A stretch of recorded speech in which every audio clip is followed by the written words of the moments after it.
10 € offerts et votre premier dépôt doublé avec le lien en description. Les amis, bienvenue, j'espère que vous allez tous très bien, trop content de vous retrouver pour cette nouvelle vidéo. Et pour conclure la semaine avec mon classement de Premier League, comme promis, comme prévu, j'en parle depuis un moment. Il est là, et hier on a fait notre réaction au tirage au sort de Ligue des Champions qui était extraordinaire. Juste avant de tourner là, j'ai pu voir le tirage au sort de l'Europa League, la Conference League aussi, mais l'Europa League. Quel groupe pour Marseille, l'Ajax, Brighton, incroyable, l'AEK Athènes aussi, et Toulouse qui a eu Liverpool, totalement dingue, totalement dingue. Vraie belle saison qu'on s'apprête à vivre pour les clubs français, en tout cas quelques grosses affiches. Mais bref, on est ici pour parler Premier League, mon classement de Premier League, avec une petite folie, je me suis vraiment mouillé sur un truc, vous allez voir.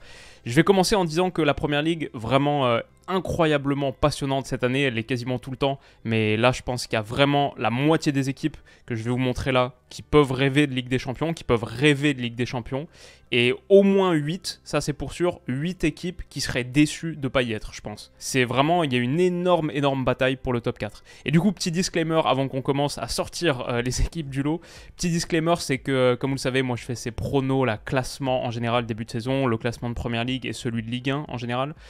Je sais que c'est des classements qui peuvent un peu déchaîner les passions, c'est normal, chacun a son club, etc. Mais mon disclaimer, c'est que, comme vous le savez, je prétends pas mieux connaître le foot que qui que ce soit, et certainement moins que si vous êtes supporter d'un club, je connais moins bien le club en question que vous. C'est sur tous les détails, je suis pas forcément en maîtrise, j'adore la Première Ligue, mais je suis pas forcément en maîtrise, et ça veut pas dire aussi, parce que je fais un classement, que je crois dur comme fer en mes pronos. Bon voilà, personne voit l'avenir, moi non plus. Et honnêtement, hein, franchement, j'espère me tromper. Pas sur tout, j'aimerais bien avoir 2-3 trucs vrais, mais j'espère me tromper sur beaucoup de choses, parce que ça voudra dire qu'on a eu ce que je préfère en foot, les surprises.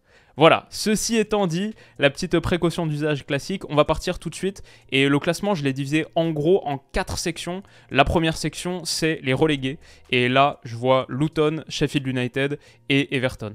Alors pour Luton, ce que je vais dire c'est que désolé, mais l'effectif il n'est pas Premier League du tout, mais je crois qu'ils le savent, hein, franchement quand on regarde leur effectif, ils ont dépensé pour 22,75 millions, 23 millions d'euros de dépenses cet été, c'est quasiment 2 fois moins que les 19e qui ont le moins dépensé de Nottingham Forest, et c'est 5 fois moins que la moyenne de Premier League, qui est à peu près à 125 millions, un truc comme ça.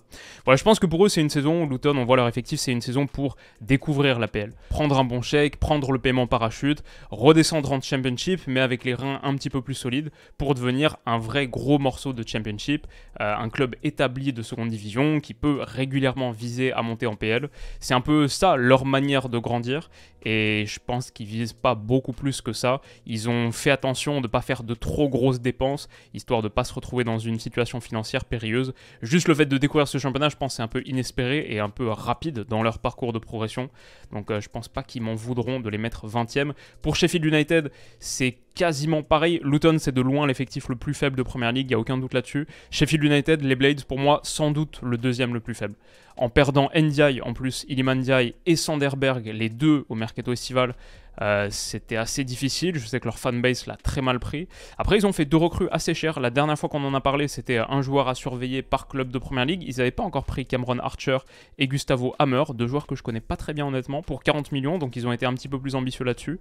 2 gars à surveiller. Mais voilà, ils ont perdu tous leurs matchs cette saison pour l'instant. C'est assez faible Sheffield United. Et Everton... Alors Everton, c'est quand même, ce serait quand même une grosse surprise de les voir descendre au vu du standing historique du club, mais si on regarde la tendance récente, j'ai l'impression que c'est pour eux cette saison, peut-être. L'effectif est bien meilleur que Sheffield United, bien meilleur que Luton. Honnêtement, il y a des bons petits joueurs à Everton, vraiment des bons joueurs. En valeur marchande, il est parmi les, je crois, il est top 10 de Premier League. T'as des gars à 25, Dominique Calvert-Lewin, il y a bien sûr Amadou Onana à 45. Ils ont un bel effectif, ils ont quelques vrais bons joueurs, mais on a vu la saison dernière avec Leicester qu'un bon effectif de bons joueurs, c'est pas suffisant. La qualité individuelle, c'est pas suffisant pour ne pas descendre. On l'a vu avec Southampton aussi, qui avait vraiment quelques bons gars. Collectivement, franchement, pour l'instant, ils sont assez mauvais. Déjà, la saison dernière, il passe à ça et à ce magnifique but de Doucouré de ne pas descendre. Et cette saison-ci, ils ont démarré avec 3 défaites, et c'était contre Fulham, Aston Villa, les Wolves, aucun but marqué, 6 encaissés. Je sais pas, j'ai un mauvais feeling pour Everton cette saison. Demain d'ailleurs, 13h30, il y a Sheffield United-Everton, dans ce qui pourrait être un peu un choc pour la bataille pour le maintien. Voilà ce que je dirais pour les 3 clubs qui descendent. Après, entre 17 et 12, là j'ai 6 équipes Honnêtement, j'ai quasiment rien à dire sur elle parce que je trouve que toutes les places sont échangeables. Je pense que Burnley, ici, va pas faire une mauvaise saison. Je les ai trouvés bons contre City en ouverture. Il y avait quelques séquences vraiment intéressantes. On voit que Kompany a des idées, malgré la défaite 0-3, etc. Il y avait des bons moments, ils ont quelques bons joueurs. Ils n'ont pas encore pu jouer Luton en deuxième journée, le match a été repoussé. Peut-être que ça leur aurait donné des points, un peu de confiance et qu'on les verrait un petit peu différemment sur ce début de saison. Voilà, ils vont se battre, hein, c'est sûr, ils vont se battre jusqu'au bout, mais je pense que je les vois se maintenir. Et peut-être quelques journées avant la fin. On verra pour Burnley. Le reste, voilà, Crystal Palace, c'est toujours solide sans être brillant, très costaud physiquement, assez dur à battre, mais c'est pas non plus une équipe flamboyante. Fulham sort d'une belle saison, ils ont du talent. Les Wolves, je les voyais descendre l'année dernière, et il y a eu des moments où c'était très chaud, mais en vrai, je pense qu'ils ont assez de matière pour pas trop souffrir cette saison. Ils étaient bons contre United en première journée aussi. Nottingham Forest, apparemment, va prendre Ibrahim Sangaré du PSV, et ça vient de tomber, ça fait un peu mal au PSV Eindhoven, mais c'est une bonne pioche pour Nottingham Forest. Ils ont quelques bons joueurs, mais peut-être qu'avec Bournemouth, ça peut être un petit peu chaud pour eux cette saison. Voilà, pour moi ici, tout le monde peut finir 12e, tout le monde peut finir 17e. Maintenant qu'il y ait une de ces équipes-là, une de ces 6, qui soit significativement plus haut que la 12e place, ou significativement plus bas que la 17e, ça je dois dire, peut-être ça me surprendrait un peu. Ok, 11e. Alors là, je commence tout de suite avec un hot take, quelque chose qui va pas plaire à beaucoup de monde. À la 11e place, j'ai mis West Ham. En gros, West Ham, mon idée, c'est que j'y crois pas trop avec David Moyes. Ils ont un bel effectif, hein. Franchement, ils ont un effectif très costaud, il est expérimenté, il est ici. Il y a beaucoup de bons joueurs, surtout sur le secteur offensif et au milieu de terrain. Paqueta, Kudus qui a été pris. Ils ont pris aussi Edson Alvarez de l'Ajax, James Ward-Prowse qui sont allés prendre à Southampton, hyper utile. Finalement, ils ont bien réinvesti la vente de Declan Rice. Ils ont des forces très fortes. Sur coup de pied arrêté, on a vu le but contre Chelsea, voilà, corner de James Ward-Prowse qui est extraordinaire, Naïf garde de la tête, magnifique. Et ils ont aussi la force en transition, contre-attaque, la vitesse de Bowen, la vitesse d'Antonio et la puissance athlétique pure de Michael Antonio en fer de lance. Ils ont battu Chelsea comme on a dit, ils ont battu Brighton, ils vont continuer à gagner des matchs, pas de souci. Mais sur la durée, je pense que tu fais pas grand chose avec 28,3% de possession. Ça, c'est la possession moyenne sur les 3 premières journées. C'est catégorie Luton, Sheffield, Nottingham, qui sont toutes les 4 en dessous de 40. 28,3, c'est vrai que tu as, je crois, 22% et 24% contre Chelsea et Brighton, mais c'est aussi 37% contre Bournemouth, par exemple, sur le premier match.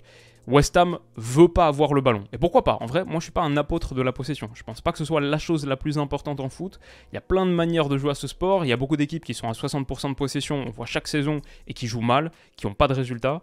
Dans ma sensibilité, même purement esthétique, je vais dire, je préfère le jeu direct, relativement direct. Je suis pas un grand fan purement esthétiquement à nouveau, je suis pas un grand fan du fait de défendre avec ballon, le concept de possession défensive. Ça marche hyper bien, c'est plutôt un truc qui va me faire décrocher devant un match, c'est plutôt un truc qui va m'ennuyer. Je suis pas fan de la possession dans l'absolu, je vais dire. Mais ceci étant dit, je pense quand même que tu peux descendre trop bas sur ton volume de possession. Et là, je pense que c'est quand même trop peu. C'est très très difficile de faire les places européennes en étant aussi peu habitué à avoir le ballon. Déjà pour la bonne et simple raison que West Ham va pas toujours ouvrir le score dans chacun de ses matchs. Pour l'instant, ça a été le cas sur les 3 premières journées. Très bien, ils ont pris 7 points du coup. Mais qu'est-ce qui se passe quand ils encaissent le premier but? Et maintenant, ils doivent prendre le jeu à leur compte. La responsabilité du jeu leur incombe. Je pense que c'est une configuration tactique qui est assez difficile pour ce West Ham de David Moyes. Donc voilà, désolé aux fans des Hammers. Franchement, moi je kiffe ce club. Historiquement, surtout quand ils étaient à Bow Lane, Upton Park, c'est maintenant plus difficile, je trouve, au London Stadium. Je suis pas un grand fan du stade. Mais historiquement, j'aime bien West Ham. En plus, il y a plein de joueurs que j'adore. Moi, le Lyonnais Paqueta, je trouve, il a fait des mois extraordinaires chez nous. J'adore. Kudus, incroyable, super pioche. Ward-Prowse, extraordinaire. Plein d'autres. Bowen, Antonio, en vrai, ils sont kiffants à regarder. Quand ça attaque, quand ça perce, c'est assez kiffant. En plus, Bowen, superbe touché. Mais avec leur style actuel, là, sur la durée, sur 38 journées, j'ai un peu de mal à y croire.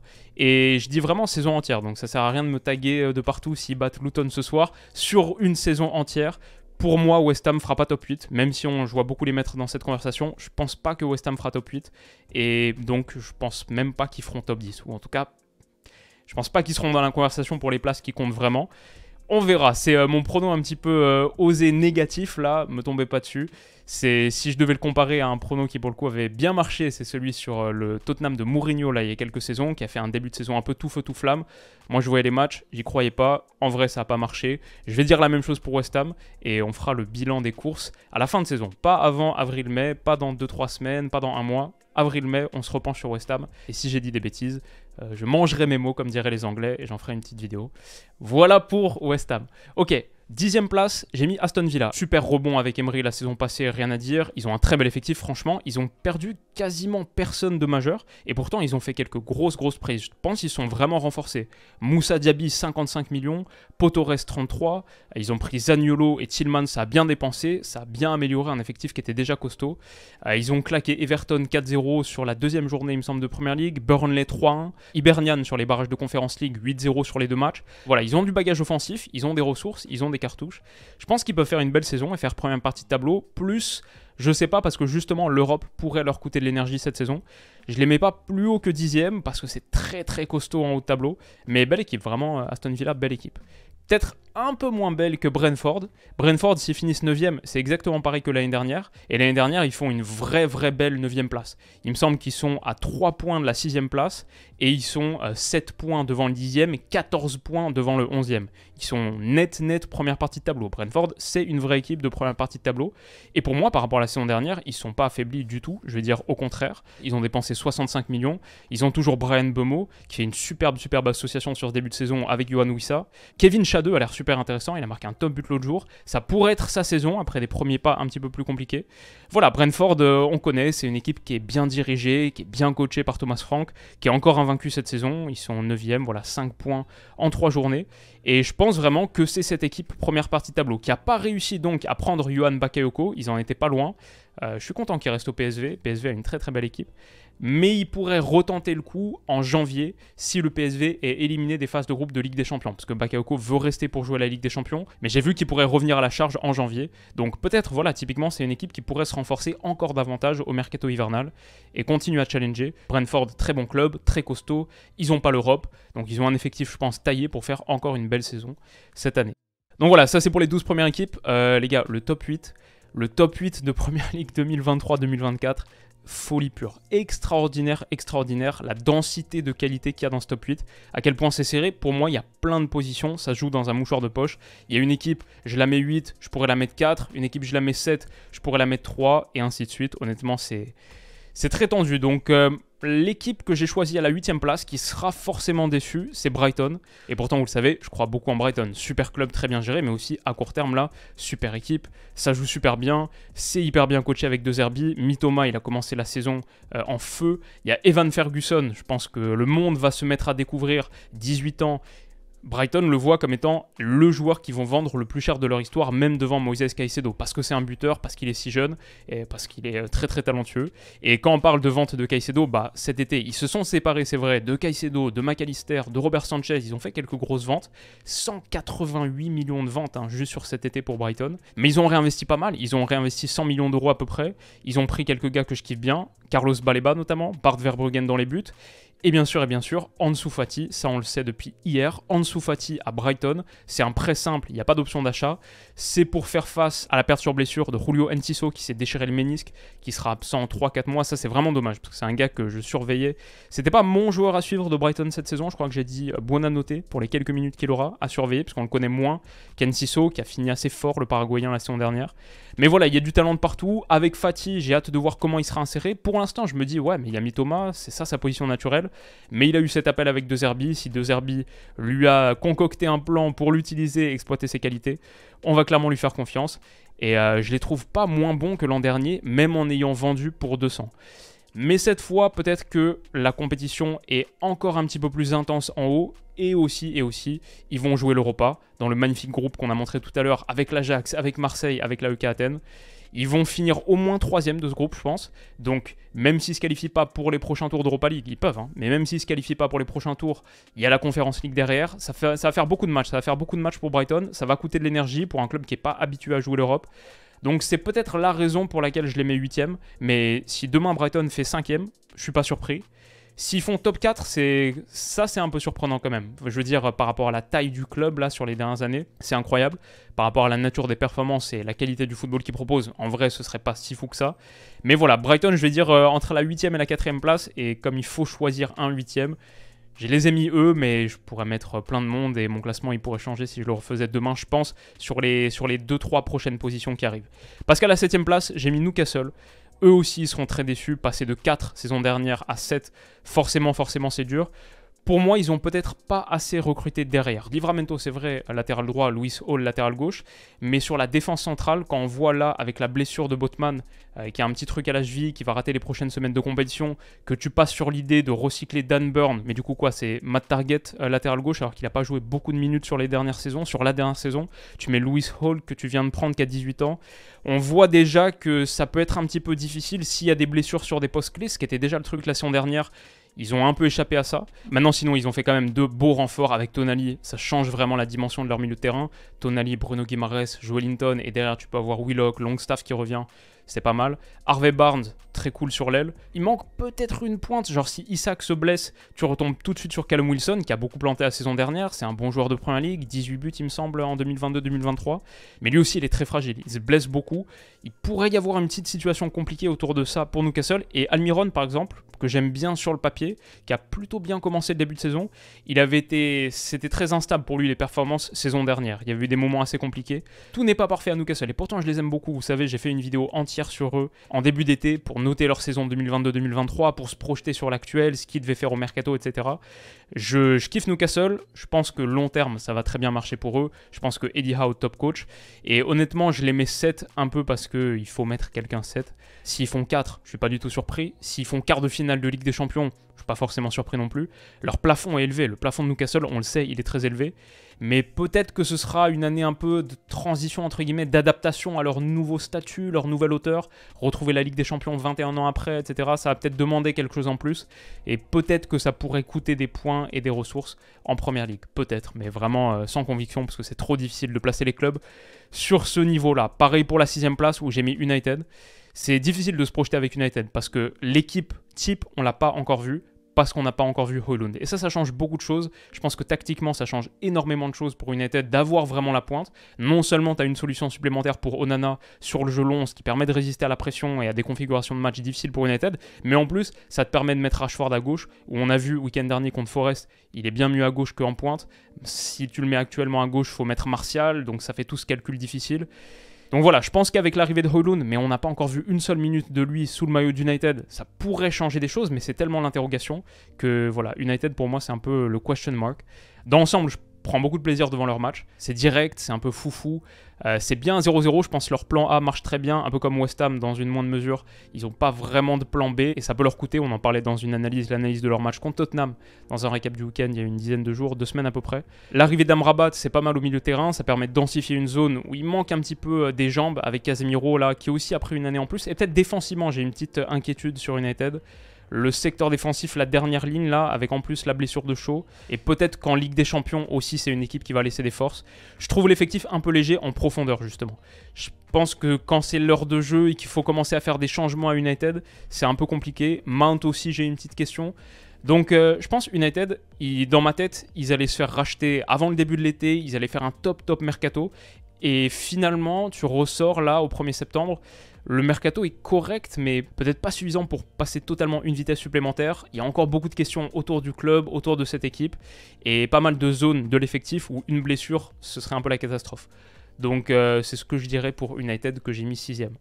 5ème, juste au pied du top 4, et c'est une position très intéressante pour une raison spéciale, j'en parle dans quelques secondes, j'ai mis Tottenham. J'aime bien Tottenham cette saison, vous le savez, j'en ai fait une vidéo entière il y a quelques jours. Pourquoi le Tottenham de Postecoglou joue vraiment bien, Tottenham ça joue vraiment bien. Il y a des choses intéressantes, c'est ambitieux, il y a des erreurs, mais on voit les idées, on voit le projet. Postecoglou, je pense que c'est une très bonne prise pour eux.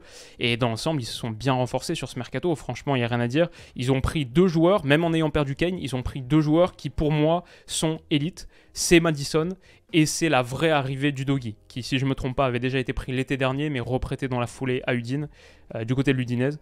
Mais Maddison, Udogie, pour moi, c'est 2 des 3 joueurs que je dirais calibre élite dans cet effectif. Peut-être 4 avec Son, même si les performances récentes sont un peu moins bonnes.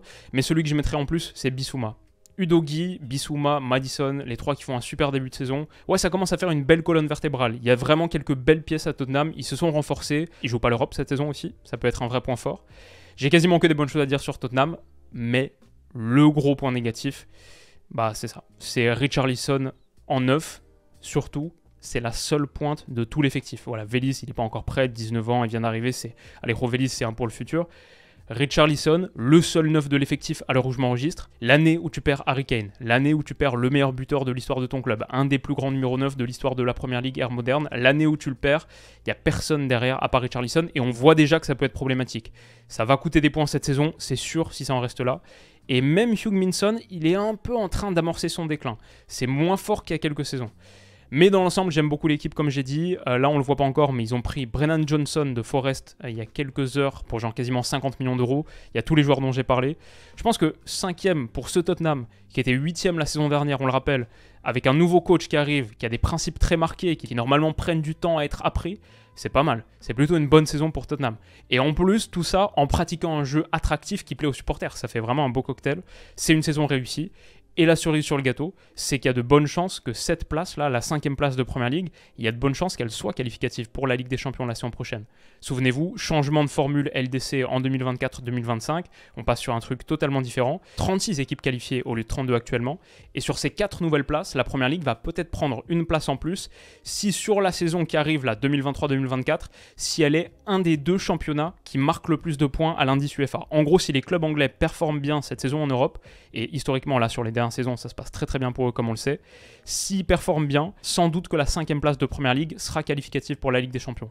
On ne le saura pas tout de suite, du coup forcément, avant de savoir qui seront les nations qui vont le mieux performer, je pense qu'il faudra attendre à minima les quarts de finale des Coupes d'Europe, peut-être même les demi, en gros mars-avril, mais là ça pourrait jouer jusqu'à la finale potentiellement, il peut y avoir 3 nations en balance. Je pense mars-avril, on saura si la 5e place est qualificative ou non. Je vais dire petit prono comme ça au doigt mouillé, il y a genre 60-70% de chances qu'elle le soit pour l'Angleterre. Si on regarde les résultats des années précédentes en tout cas, si on voit la force des clubs anglais engagés sur les compétitions européennes cette saison. Donc ouais, peut-être que Tottenham à la 5e place serait en Ligue des Champions, saison pro. Et du coup, il reste notre top 4. J'ai pas encore sorti la folie de ce classement. Elle arrive pas tout de suite, parce qu'à la 4e position, j'ai mis Liverpool. Pour moi, c'est très très très serré ici. Liverpool peut finir 7 comme 3. Mais je pense qu'ils ont juste ce qu'il faut pour se faufiler in extremis à la 4e place. Ils étaient un petit peu légers au milieu de terrain jusqu'à il y a quelques jours, surtout avec les ventes non prévues initialement, je pense, de Fabinho et de Jordan Henderson. C'était un peu léger parce qu'en plus ils ont perdu des Naby Keita, des Oxlade, entre autres, Milner, etc. C'est un petit peu compliqué, mais finalement, avec McAllister, avec Endo, Szoboszlai, même si c'est un peu plus haut, et surtout, il n'y est pas encore, mais il va arriver Gravenberch, qui a été pris au Bayern pour 40 millions d'euros, ça a été annoncé aujourd'hui. Finalement, ils se sont plutôt renforcés dans cette zone. Donc peut-être qu'ils ont juste suffisamment densifié leur milieu. C'est pas encore idéal, et je dirais pas qu'ils ont fait un très bon mercato, surtout en dépensant 133 millions d'euros. Je dirais pas qu'ils ont fait un top mercato, parce qu'ils n'ont pas eu beaucoup de leur première prise en vrai. Ils voulaient Lavia, ils voulaient Caicedo, ils ont eu aucun des deux. Ils sont surtout rabattus, j'ai l'impression, sur leur plan B, sur leur plan C. Endo, je pense que ça rentre un petit peu là-dedans. Mais c'est peut-être juste suffisant pour être top 4, parce que le secteur offensif, là, est vraiment costaud. Mo Salah, normalement, qui devrait rester. Alors ça change si Mo Salah, là, dans quelques jours, parce que le mercato saoudien est encore ouvert quelques jours, s'il finit par partir. Mais en l'état, il est là. Donc en l'état, je mets Liverpool 4e. Et il a bien commencé la saison. Mo Salah, je pense qu'il va être très très chaud cette saison, s'il reste à Liverpool.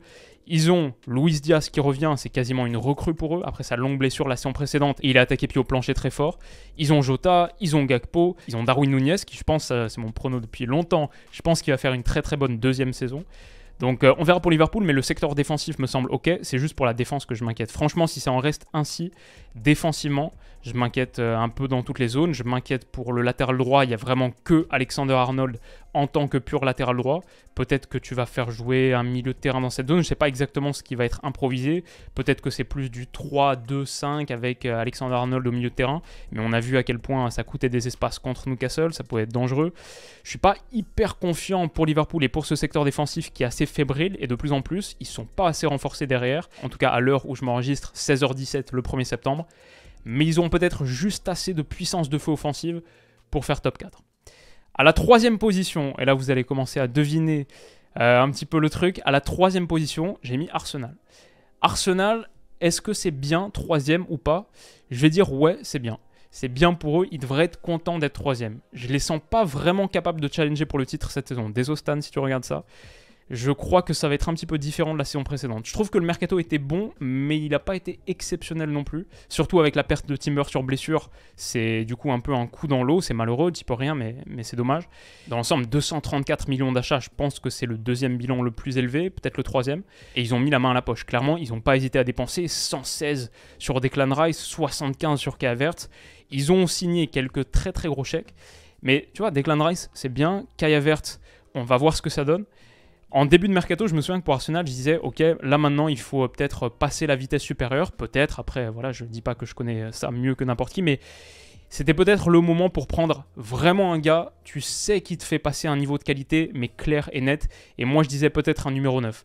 Au moins pour avoir plus de certitude avec les blessures de Gabriel Jesus, de retomber sur quelqu'un qui est très très chaud.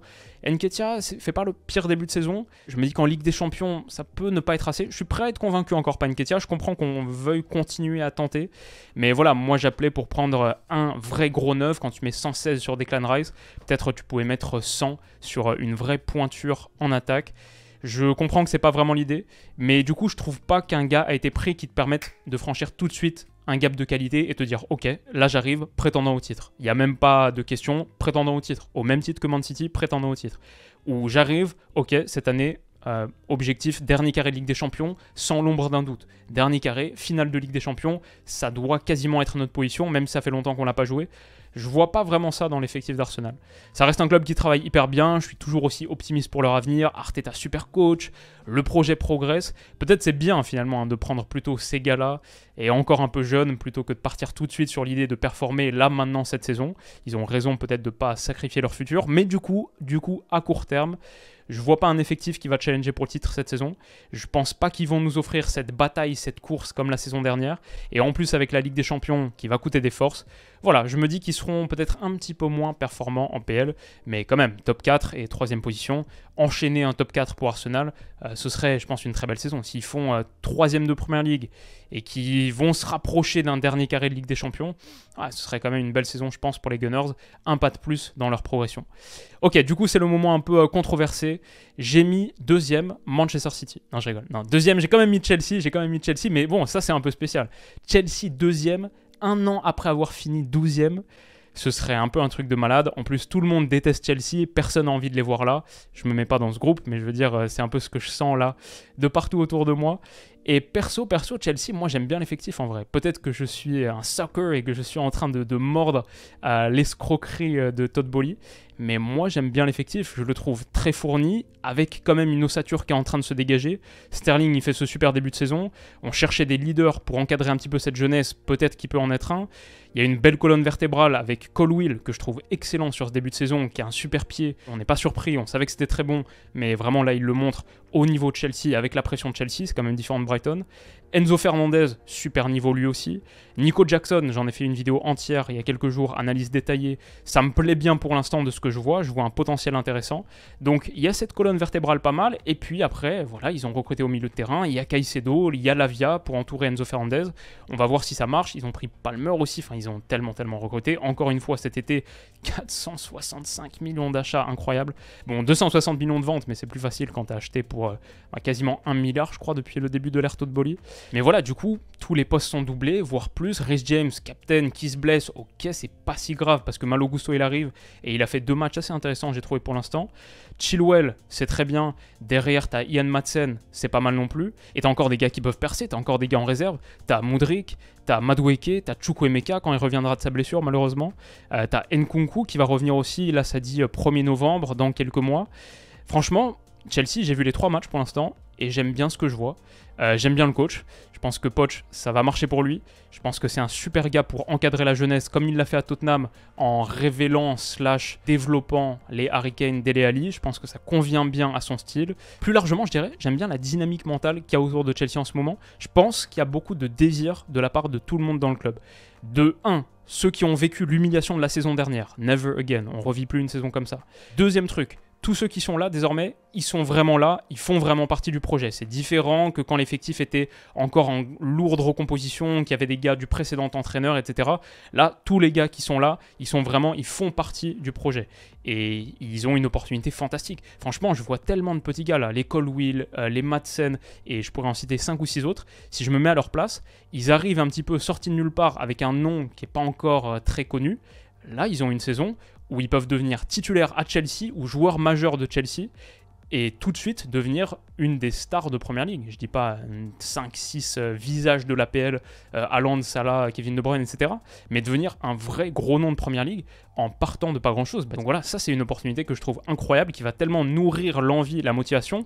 Et en plus, tout le monde sait qu'ils sont là, qu'ils sont voulus par le club. Mais il y a une concurrence qui est hyper forte dans cet effectif. Tu es obligé de te déchirer chaque jour pour gagner ta place en match parce qu'il y a 2 ou 3 mecs derrière toi qui sont prêts à la prendre et parce qu'il y a des positions qui ne sont pas encore établies avec certitude qui sera titulaire. C'est des opportunités uniques, c'est des fast tracks pour devenir une des stars de Première Ligue. Et le désir de revanche, il est présent dans l'effectif. Je pense qu'il est présent pour Pochettino aussi. Je pense qu'il est présent pour Poch, qui, je répète, est un coach en lequel je crois beaucoup, qui me semble bien calibré pour un projet, développer des jeunes et emmener des gars avec lui. Si tout le monde suit ses instructions et si tout le monde se met au diapason collectif de l'intensité de la pression, c'est un gars qui connaît la Première Ligue. Et puis tout ça, toute cette saison, sans jouer de Coupe d'Europe, avec uniquement la Première Ligue en focale, en ligne de mire. Ouais, ça fait pas mal de points positifs. Et voilà, c'est mon prono un peu risqué de la vidéo. Chelsea 12e la saison dernière. En gros, le club, j'ai l'impression que tout le monde déteste, vu les sommes dépensées, vu la communication, surtout initialement de Todd Boehly. C'est le club que tout le monde veut voir s'écraser. Mais purement sportivement, vraiment sportivement, perso, j'aime plutôt bien ce que je vois pour l'instant. Là, ils ont 4 points, mais franchement, ils devraient en avoir entre 7 et 9. Liverpool en ouverture, c'était un peu chaud au début, mais derrière, ils ont fini très très fort. West Ham, c'est le genre de choses qui arrivent en foot, mais perso, je les ai trouvés quand même nettement au-dessus. Si Enzo met son penalty un partout, je pense que ça finit 4-1. Luton 3-0, rien à dire, nette victoire. Ils ont une série de matchs assez favorables qui arrivent là, qui peuvent leur permettre peut-être de prendre un petit peu de rythme, de momentum. Et il y a un autre truc sur Chelsea, je pense qu'ils vont être assez peu gênés par la Coupe d'Afrique. D'ailleurs, il y a Cannes et Coupe d'Asie aussi qui arrivent en janvier là. Cette saison, en janvier, Cannes et Coupe d'Asie. Et sauf erreur pour Chelsea, il n'y a que Nico Jackson qui la jouera. Ce qui est une perte, c'est sûr. Mais à ce moment-là, Nkunku sera revenu de blessure. Il y a aussi Broja aussi sur lequel compte Pochettino. Alors qu'à Tottenham, par exemple, tu perds Sarr et Bissouma à la Cannes. Tu perds Heung Min Son à la Coupe d'Asie. C'est plus difficile. United, tu perds André Onana. United sans Onana, ça peut commencer à être compliqué. Liverpool, pas de Salah, pas d'Endo avec le Japon, qui est capitaine du Japon. C'est une période qui va un petit peu moins embêter Chelsea. Et après l'enchaînement en Coupe d'Europe, etc., février et mars, ça ne les concernera pas. Donc je vois un contexte assez favorable pour Chelsea. Je me souviens de Guardiola qui disait la saison dernière, on lui posait les questions sur Chelsea, est-ce que c'est la preuve que le recrutement, etc., ça marche pas? Il dit ouais, mais peut-être Chelsea la saison prochaine fait une saison à 100 points. Alors c'est Guardiola, ils feront pas une saison à 100 points, mais deuxième. Derrière, donc, Manchester City, c'est mon prono. Et City, c'est City, il n'y a pas grand-chose à en dire. Cette année, je trouve que tu as facile 8 équipes qui se battent pour le top 4, facile. Par contre, je vois une seule qui se bat pour le titre. Ça, c'est peut-être la petite déception de cette première ligue. Ça reste le championnat le plus kiffant à regarder. Mais il y a vraiment un rouleau compresseur, c'est City. Ils ont gagné 5 des 6 derniers titres. Je pense qu'ils vont faire 6 sur 7 cette saison. Défensivement, ils sont trop costauds. Guardiola est capable de réinventer le foot en cours de saison. Ça va pas changer. Foden, je pense qu'il va faire une très belle année. Ils ont pris Gvardiol en plus. Ils ont pris Doku pour avoir un peu plus de percussion. Si ça se met à marcher, pas mal. Kovacic. Ils ont pas perdu Bernardo Silva. Ils ont pas perdu Kyle Walker finalement. Donc ouais, City, je pense que ça va être encore très très costaud, comme d'habitude. Donc voilà, on ne pourra pas dire que je me suis pas mouillé. Sur Chelsea, on tente un truc. Et la preuve du côté de Winamax, mon sponsor sur cette vidéo, Chelsea top 2, c'est coté à 5,50. City est plus favorable, bien sûr. Arsenal, Liverpool, United, les bookmakers voient ces 4 clubs finir au-dessus de Chelsea. Si on suit ce raisonnement, Chelsea, c'est 5e en PL. Chelsea top 2 à 5,50, ok, c'est très risqué, on n'est pas obligé d'aller là-dessus. Par contre, Chelsea top 4 à 2,50, qui est même derrière Newcastle United. Moi, j'ai du mal à pas voir Chelsea dans le top 4 cette saison. Ça, c'est pour le coup, moi, je pars là-dessus, clair et net. Et je partirai aussi sur, j'ai vu top 6, il y a Tottenham à 1,92, que visiblement Winamax voit 7ème au classement, derrière Newcastle notamment. Perso de Tottenham, top 6, j'y crois, et top 4 pour Chelsea aussi. Si vous combinez les deux, ça fait 4,80, ce qui me semble pas mal du tout. Si on regarde du côté de ce week-end, il y a quelques matchs très très sympas. Bon, il y a Luton-West Ham tout à l'heure, vendredi soir. Mais sinon, mon combiné, là, ce serait peut-être Chelsea justement contre Nottingham Forest à la maison à 1,39 et Tottenham qui a 1,86 en déplacement du côté de Burnley. Et puis si vous êtes particulièrement audacieux, il y a le gros match de Premier League, le Super Sunday, c'est dimanche à 17h30. Arsenal, Manchester United, qu'on analysera sur la chaîne, on en fera un débrief bien sûr. Si ça vous intéresse, comme vous le savez, comme d'habitude, vous avez accès à l'offre spéciale de Winamax avec le lien en description. Vous cliquez sur le lien, vous faites un premier dépôt, il est instantanément doublé en pari gratuit. Si vous mettez 15 €, ce qui est le minimum, le dépôt minimum, ça devient 30 et vous recevez aussi, quoi qu'il arrive, 10 € supplémentaires en cash. Donc en mettant le minimum, 15, en fait vous avez 40 € avec lesquels vous pouvez parier. Ça c'est accessible avec le lien en description qui débloque le bonus de bienvenue, qui me rémunère aussi à chaque utilisation. C'est un lien affilié qui m'a beaucoup aidé saison passée, qui continue de m'aider cette saison. Merci à tous ceux qui sont inscrits. Un très gros soutien pour la chaîne, mais déjà c'est pas la seule manière de soutenir la chaîne. Un petit pouce bleu, un message sympa dans les commentaires, c'est très très bien aussi, et aussi surtout c'est interdit aux mineurs, strictement réservé aux majeurs. La plupart du temps en paris sportif, comme je le dis tout le temps, on perd. Dans l'ensemble, c'est assez rare de gagner, surtout sur le long terme. Donc si vous pariez, faites-le plutôt dans une optique de divertissement ponctuel et plutôt avec des petites sommes, comme vous le savez. Donc voilà les amis, ça conclut ce classement de Premier League. Qu'est-ce que vous en pensez? Dites-moi en commentaire ce que vous aimez, ce que vous aimez moins, mais donnez-moi votre classement, au moins votre top 4, histoire que vous preniez quelques risques aussi, sinon c'est trop facile. Soyez le plus constructif possible, on peut avoir des conversations intéressantes, vous pouvez avoir des conversations intéressantes entre vous. Je suis sûr qu'on peut faire un truc sympa pour continuer à se projeter sur cette saison de PL qui va être tellement cool. Vraiment, je pense, bon, peut-être on dit ça chaque année, mais cette année, vraiment, j'ai l'impression une des meilleures qui arrive. C'est tellement costaud en haut, et il y en auront forcément qui vont se cracher. Là, on a mis le top 8 avec les 8 gros, mais ça va être comme chaque année, il y en a un qui va finir 10e, 12e, 13e. Il va y avoir des choses un peu spectaculaires, comme d'habitude on les vivra ensemble, avec beaucoup de vidéos sur la PL cette année. Les amis, passez un excellent week-end, prenez soin de vous, et on se dit à très vite, à demain pour une nouvelle vidéo comme toujours. Prenez soin de vous et à bientôt, bisous.